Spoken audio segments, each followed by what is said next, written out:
성경 본문 예레미야서 11장 18절에서 23절입니다.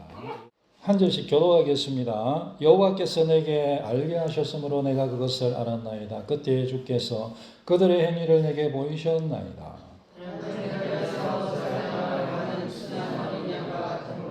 그들이 나를 헤아렸고 헤아리를 네가 그 나무와 열매를 함께 분별하자. 그를 살아있는 자의 땅에서 끊어서 그의 있는 실시에 되지 못하게 하자. 내가 알지 못하였나이다. 공의로 판단하시며 사람의 마음을 감찰하시는 만군의 여호와여, 나의 원통함을 주께 아뢰었사오니 그들에게 대한 주의 보복을 내가 보리이다 하였더니, 여호와께서 하나님 사람들에 대하여 이와 같이 말씀하시되 그들이 내 생명을 빼앗으려고 찾아야 이르되 너는 여호와의 이름으로 일어나지 말라. 두렵건대 우리 손에 죽을까 하노라 하도다. 그러므로 만군의 여호와께서 이와 같이 말씀하시니라. 보라, 내가 그들을 벌하리니 청년들은 칼에 죽으며 자녀들은 기근에 죽고 나는 없으리라. 내가 하도 사람에게 재앙을 이르리니 곧 그들을 벌할 때이니라. 아멘. 예레미야의 기도 아나도 사람들이라는 제목으로 하나님 말씀을 나누고자 합니다. 여러분은 괴롭고 어렵고 힘든 일, 원통한 일이 있을 때 어떻게 하십니까? 사람들이 모여서 우리 하이든 위대한 작곡가고 좋은 노래를 이렇게 만든 하이든 이 사람들과 함께 모여서 이런 얘기를 했다고 합니다. 괴로울 때는 어떻게 하냐.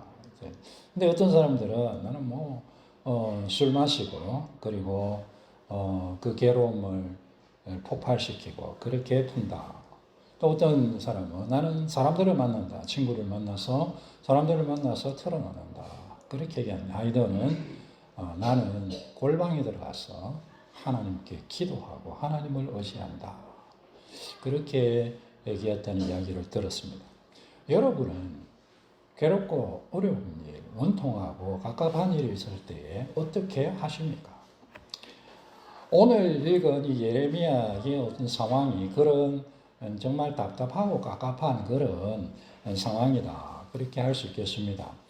아나돗 사람들 21절에 보면 여호와께서 아나돗 사람들에게 그렇게 말씀하시는데 이 아나돗 사람이라는 아나돗에 있고 아나돗에 있는 사람들이죠.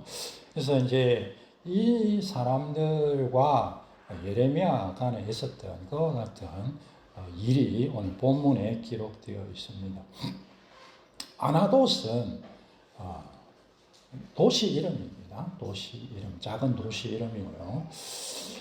지역 이름이고 예루살렘, 이스라엘 가면 예루살렘이 있는데 예루살렘에서 북쪽으로 한 5km 정도, 별로 많이 떨어져 있지 않죠. 사실은 고대 시절이든 현대든 걸어서 갈 수 있는 거리가 5km 정도는 걸어서 갈 수 있는 거리다 생각합니다. 5km 정도는 사실은 1시간 반 천천히 걸으면 1시간 반, 빨리 걷는 사람은 한 3, 40분만이라도 갈 수 있는 그런 5km 아주 멀지 않는 그런 걸어서 갈 수 있는 그와 같은 거리. 그러니까 예루살렘에서 멀지 않은 그런 곳이죠. 그리고 아나돗은 제사장들에게 주어져 있는 그와 같은 기업의 도시였습니다. 그래서 특별히 아론 계열의 제사장들이 기업으로 받았다고 알려져 있고요. 예레미야의 고향입니다. 그래서 예레미야가 그 아나돗 출신이라는 것이요. 그래서 아나돗에서 자라고 태어나고 자라고 그렇게 봐야 되겠죠. 그래서 아나돗이 예레미야의 고향이고요. 성경에 보면 이 아나돗에 예레미야의 기업이 있었습니다. 이제 우리 기업이라는 것은 땅입니다. 오늘날에 말하면 부동산이죠. 부동산. 자기 땅이 아나돗에 있었습니다. 예레미야의 땅이 이 아나돗 지역에 예레미야의 땅이 있었죠. 그래서 이 아나돗은 사실은 예레미야 같은 경우에는 정말 정말 가까운 마음으로도 가깝고 몸도 가깝고 여러 상황적으로도 가깝고 그렇게 해야 돼요. 곳이 아나도시고 아나도 사람들도 마찬가지죠. 아나도시에는 누가 살겠습니까? 예레미야의 친척들이 살죠. 이웃들이 사는 곳입니다. 예레미야의 친구들이 사는 곳입니다. 예레미야의 가족들이 사는 곳입니다. 그래서 이 아나도스는 누구보다도 가까워야 되는 그런 곳이 아나도 예레미야의 고향이었고 그 아나도 사람들이라고 하는 것은 사람들은 누구보다도 예레미야를 챙겨줘야 될 사람들이었습니다. 그 예레미야와 함께 사실 자라고 함께 기업을 나누고 함께 먹고 마셨던 그와 같은 사람, 이웃, 친구, 가족들이 살고 있는 곳이 아나도였고 아나도 사람들이었습니다. 그런데 그 아나도 사람들이요 예레미야에 대하여서 엄청난 위협을 가하고 있었다라는 것이 오늘 성경의 이야기입니다.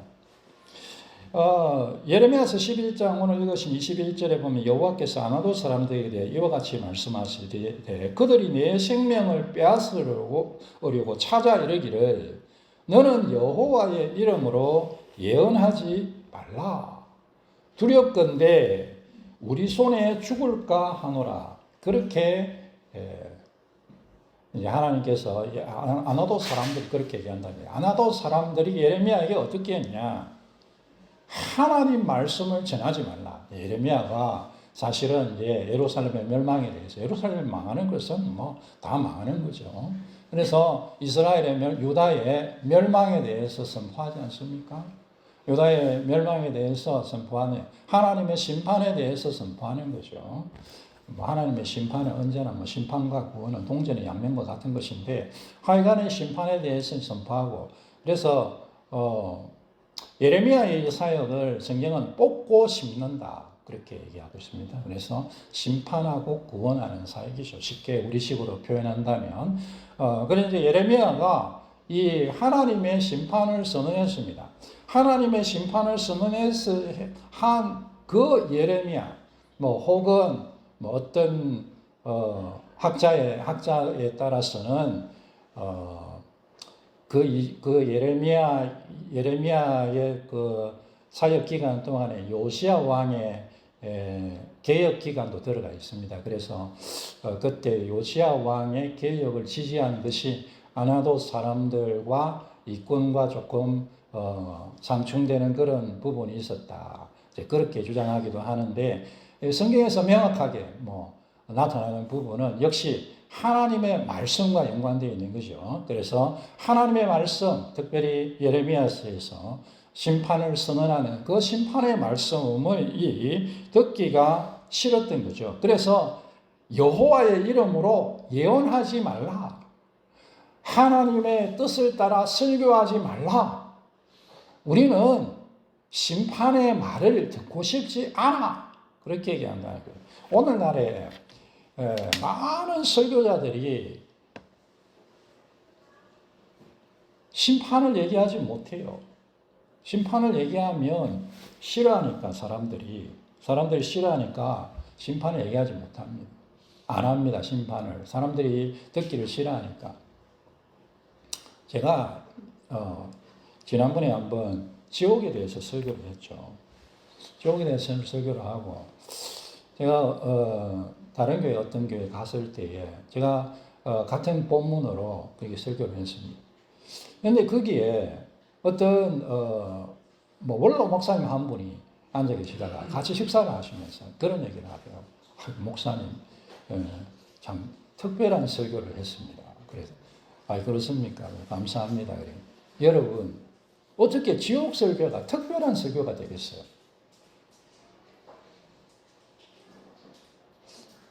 그만큼 오늘날의 사람들이 심판에 대해서 듣고 있지 않고 그리고 듣는 것을 싫어하고 그러니까 설교자들이 설교를 하기를 꺼리는 거죠. 예, 뭐 고대 시절이든 제가 가끔씩 요새는 자주 말씀드려요. 뭐 2000 몇백 년 전의 사람들이나 오늘의 사람들이나 다 도찐개찐인 거예요. 다 자기 듣고 싶은 얘기를 듣기 싫은 얘기를 하면 듣고 싶지 않고 그런 거죠. 그런데 이 아나도 사람들은요, 그 선을 넘어가는 거죠. 듣기 싫다. 이런 마음이 아니고, 우리가 듣기 싫고 하지 마라. 우리가 너를 죽여버릴 거야. 예레미야 입장에서 이런 상황이 어떻겠습니까?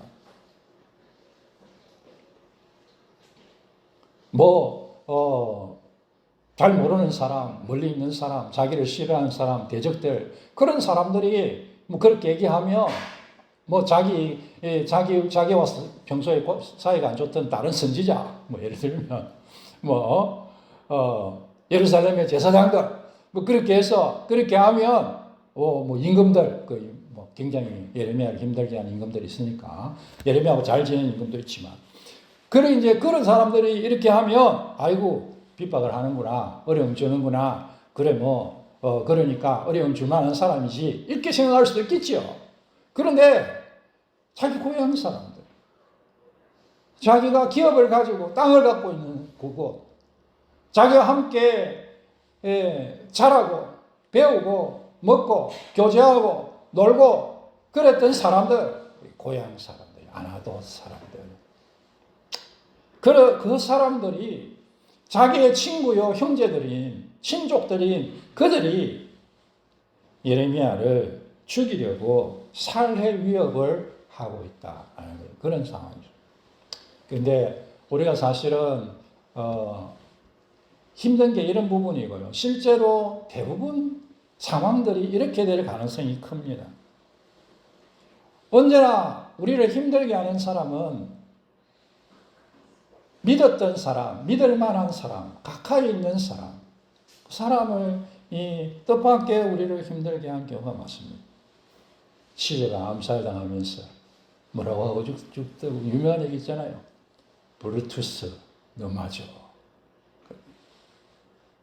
아들같이 키운 사람, 브루투스. 그가 정말 아들처럼 그렇게 했는데, 그것이 브루투스, 너 맞아. 그렇게. 예수님을 판 사람이 누굽니까? 12사도 중에 한 명이었던 가룟 유다였습니다. 유다가, 예수님이 뽑고 뽑았던 그 유다가 예수님을 배신하고 팔았습니다. 사탄은 우리들에게 어떻게 하면 큰 상해를 입힐 수 있을지, 큰 상처를 줄지, 그것을 잘 아는 것 같습니다. 그래서 언제나 가까이 있는 사람, 설마 저 사람은 안 그러겠지 하는 그 사람을 통해 공격할 수 있습니다. 예레미야의 상황이 그런 거죠. 참 얼마나 원통하겠어요. 그래서 성경이 예레미야가요, 그의 원통함에 대하여 하나님 앞에 호소한다 그렇게 하는데, 사실은 단어 해석적인 부분입니다. 그의 소송권, 말하자면 소송권 이렇게 할 수 있는데, 그걸 원통함. 이런 상황 가운데 예레미야가요, 자기 형편을 19절에 나는 끌려서 도살당하러 가는 순한 어린 양 같으므로. 어린 양이 도살장에 끌려갈 때 뭘 할 수 있겠습니까? 그 형편이 나의 형편이구나. 나는 끌려서 도살당하러 가는 순한 어린 양 같구나. 그렇게 19절에 그의 원통함을 표현하고 있습니다. 물론 여러 가지 거기 또 생각할 수 있겠지만 이렇게 안타까운 상황을 자기가 토로하는 것이죠.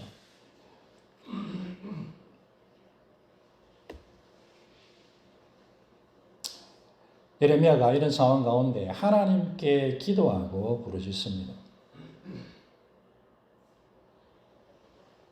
우리가 억울하고 원통한 일을 당하고 실패하고 절망되는 일을 당하고 나의 생각과 나의 계획대로 일이 되지 않을 때에 하나님을 의지하고 기도하면서 하나님의 뜻을 따라 사는데 그것이 생각대로 안 될 때도 있고 내가 나의 삶을 사는데 그 삶이 내 계획대로 안 될 때도 분명히 이건 되는 일인데 안 될 때도 있고 그렇습니다. 그럴 때에 어떻게 하십니까? 압살롬이 반역할 때예요. 압살롬이 반역할 때에 아히도벨이라는 사람이 있습니다. 성경을 보면 아히도벨은 정말로 대단하게 머리가 좋은 사람이었습니다. 판단력, 상황 처리 능력, 정말 뛰어난 모사였습니다. 압살롬이 딱 반역을 하고 다윗이 예루살렘에서 딱 도망을 치자 이 아히도벨이 압살롬에게 나에게 12,000명만 주십시오. 그러면 내가 다윗만 딱 속아내서 죽이고 다른 백성들 다 데리고 오겠습니다. 실제로요, 압살롬이 아히도벨 말을 들었으면 다윗은 끝장나는 거예요, 지금. 근데 후세가 옆에 있다가 다윗이 심은 사람이고 우리 식으로 하면 후세가 옆에 있다가 아이고 왕이 그렇게 하지 말고 혹시나 다윗이 숨어 있다가 굴에 숨어 있다가 덮치고 몇 사람이라 엎어지면 그 나쁜 소문 들리면 어떡합니까? 온 이스라엘 다 지금 왕을 따르고 있는데 이스라엘 백성들 다 불러 모아서 다윗이 성에 들어가면 그 성을 꽁꽁 묶어서 확 끄집어서 물에 던져 버립시다. 그 생각 여러분 말이 되는 소리입니까 아닙니까? 그런데요, 그 소리를 사람들이 듣는 거예요. 그러고 난 다음에, 여러분, 아히도벨이요, 자기 계획대로 안 되는 걸 보고 어떻게 하냐면, 집에 가가지고 목매다 자살해버립니다. 우리의 인생이, 이게요, 믿음의 사람인가, 믿음이 없는 사람인가, 그것이요, 너무나 잘 드러나는 이야기라고 생각합니다. 물론 다른 입장이 있을 수 있겠죠. 우리의 삶이 내 생각대로 되지 않고 어려움이 닥쳐오고 심지어 그것이 굉장히 억울하고 하나님 뜻대로 살았는데 내 바로 옆에 있는 사람이 내가 믿고 신뢰할 만한 사람이라고 생각했던 사람으로부터 나의 기초를 흔드는 근본을 흔드는 그런 공격을 받을 때에 여러분 어떻게 해야 될까요? 그만둬야 됩니까? 집에 가서 목매달아야 되는 거예요. 죄송한 얘기입니다. 성경에 그것만 말씀드렸어요. 여러분 기도하십시다. 기도하십시오. 기도. 예레미야가 이 상황을 가지고 정말 억울하고 참 그렇겠죠. 야, 어떻게 이스라엘 사람들이 다 돌아서서 나를 욕해도 너희들은 마지막에 그래야 되는 거 아니야? 라고 생각했던 사람들이 하나도 사람들입니다.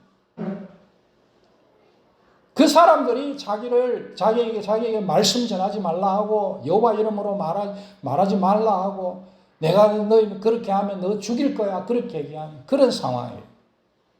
예레미야가 그 사역을 그만두거나 포기하지 않고 하나님 앞에 그 상황을 아뢰고 있는 모습이 되겠습니다.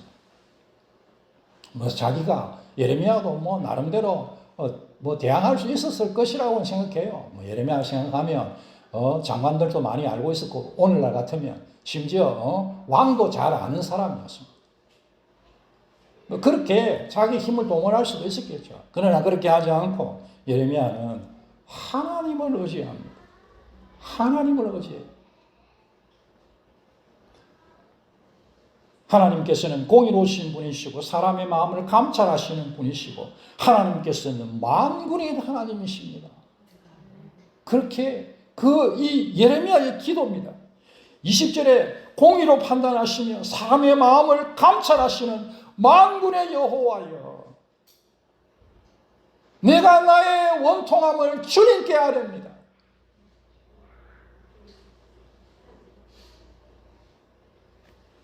하나님 앞에 기도하고 있는 이 예레미야의 모습이 되겠습니다.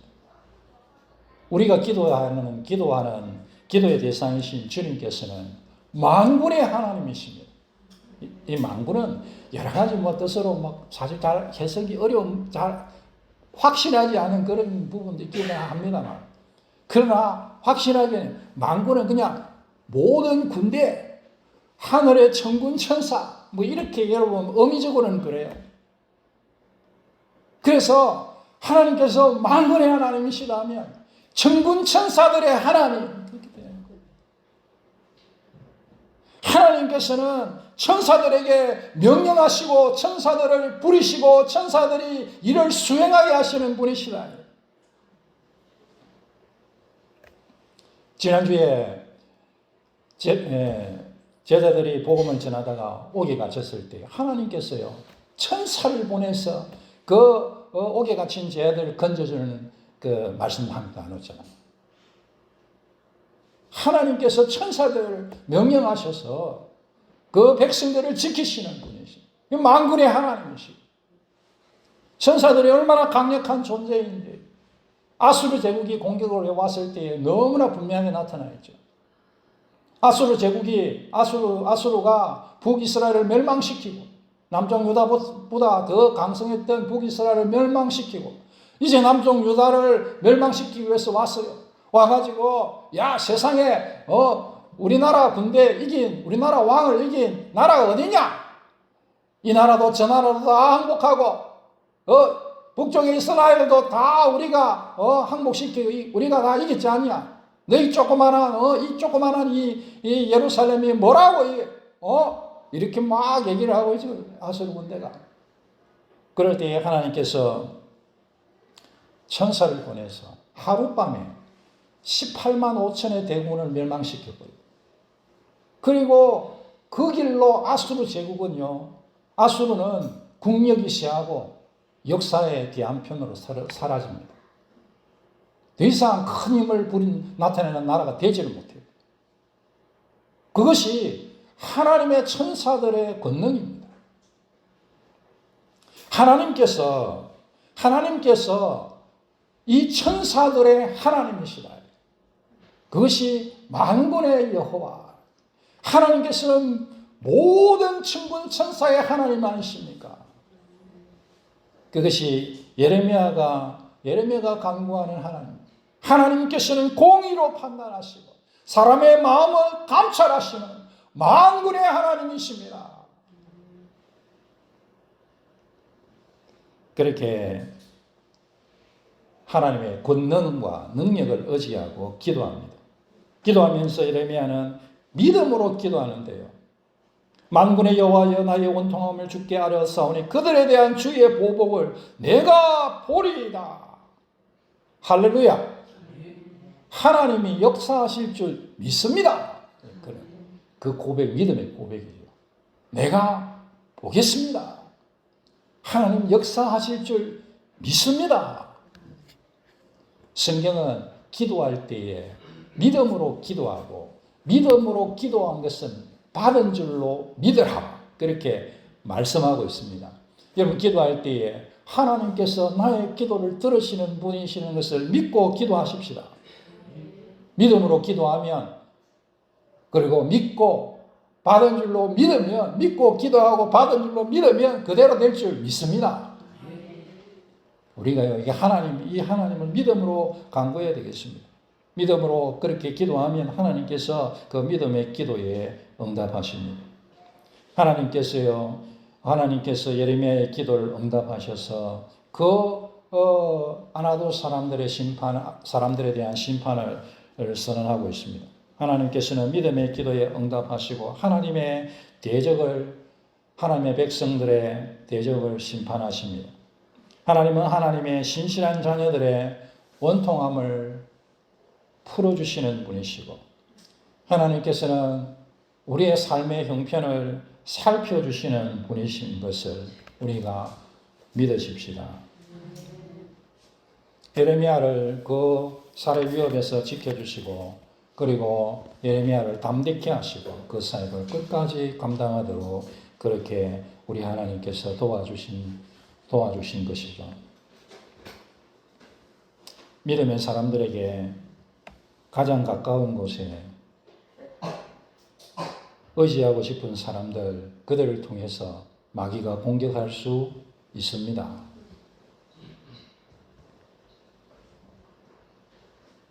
내 자신이 거부당하는 것 같고 내 삶의 전체가 부인당하는 것 같이 마치 나의 삶이 사형 선고를 받은 것과 같은 상황이 있을 수도 있습니다. 죽음의 위기가 내 앞에 닥쳤다고 생각될 수도 있습니다. 너무나 원통하고 억울하다고 생각될 때도 있습니다. 사탄이 그렇게 역사하기 때문이죠. 믿음의 사람들에게도 세상과 죄와 마귀의 위협은 여전히 기세등등할 수 있습니다. 늘 그런 건 저는 아니라고 생각해요. 그러나 우리 인생의 어떤 타이밍에 그럴 수 있습니다. 그럴 때에 포기하지 말고 절망하지 말고 원망하지 말고 하나님 앞에 기도하십시다. 사람한테 풀어놓고 사람한테 소리 질러봐야 아무 소용 없습니다. 하나님 앞에 내어놓으시다. 골방에 들어가서 하이든처럼 골방에 들어가서 하나님 앞에 기도하십시다. 믿음으로 기도하십시다. 하나님께서 들어주실 줄 믿습니다. 하나님께서는 온 우주 만물의 그 신음소리를 들으시는 분이신데 하나님의 백성인 우리의 그 기도 소리를 듣지 않으시겠습니까? 하나님께서 기도에 응답하시고 공격에서 안전하게 보호하실 것입니다. 하나님께서는 만군의 하나님이십니다. 공의로운 재판장 하나님이십니다. 이 하나님 앞에 우리가 기도로 나아가야 되겠습니다. 그리고 이 핀트가 조금 달라서 제가 이 시간에 다 이렇게 말씀드리지 못하지만 몇 가지 제가 좀 더 말씀드리고 싶은 게 있습니다. 이 내용이 설교하려고 보니까 처음에 한 번씩 말씀드리잖아요. 설교하라고 보면 한 번씩 이게 쉬운 줄 알았는데 어렵게 있는 부분인데 이 본문도 그런 부분이 있어요. 이 예레미야가요 이렇게 기도할 수 있는 중요한 부분 중에 하나가 그의 삶이 정말 하나님 앞에 순종하는 삶이었다는 것입니다. 하나님 앞에 부끄러움이 없는 삶. 우리가요, 우리를 괴롭히는 저 사람이 있으니까 하나님 저 사람 심판받게 해주세요. 그러면 그 사람 심판받으면 어떡하겠어요? 저 사람보다 내가 더 죄인인데 하나님 저 사람 저 제대로 심판받게 하면 자기 죄를 심판하라고 얘기하는 건 마찬가지예요. 그런데 예레미야는요, 하나님의 말씀을 그 어려운 가운데서 있는 대로 온전하게 선포하고 있었습니다. 그리고 그 거룩하고 경건한 순종의 삶에 하나님께서 그 역사하시는 그 삶에서 이와 같은 기도를 하는 거예요. 우리가 무슨 아무한테나 나를 힘들게 한다고 대정부분수 만군의 하나님 멸해 주십시오 이렇게 한다고 되는 거 아닙니다. 담대하게 하나님의 보복이라도 요청할 수 있는 삶을 바라보십시다. 사십시다.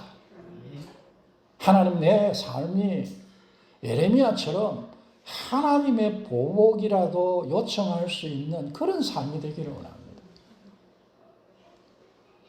하나님 앞에서 복음 전하면서 주를 위해서 사는 여러분 되시기 바랍니다.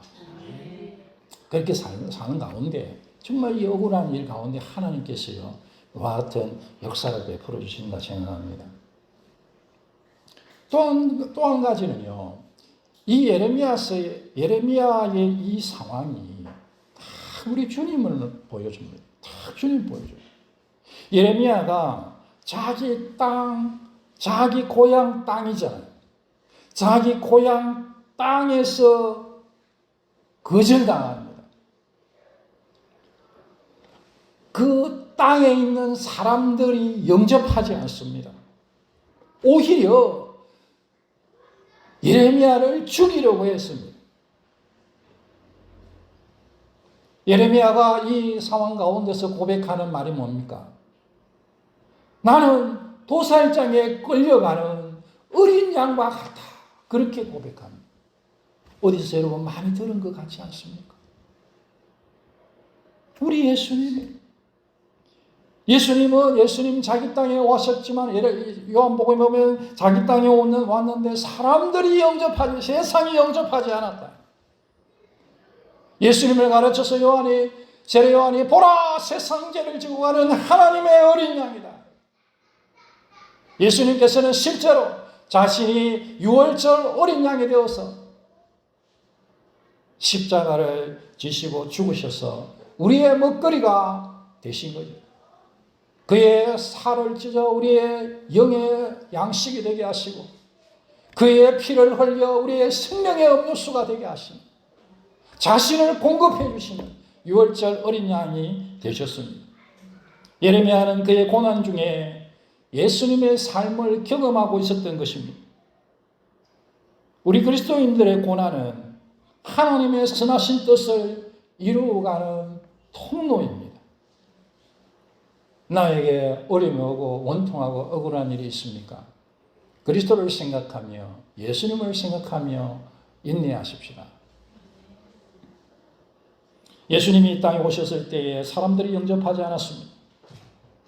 그러나 예수님은 이 세상 죄를 지고 가는 하나님의 어린 양으로 십자가에 죽으셨습니다. 이 땅에 오신 예수님을 영접하고 세상 죄를 지신 주님, 나의 죄를 지신 주님, 믿음으로 제사함 받는 여러분 되시기 바랍니다. 오늘도 주님 바라보고 기도하고 승리한 여러분 되시기를 주의 이름으로 축원합니다.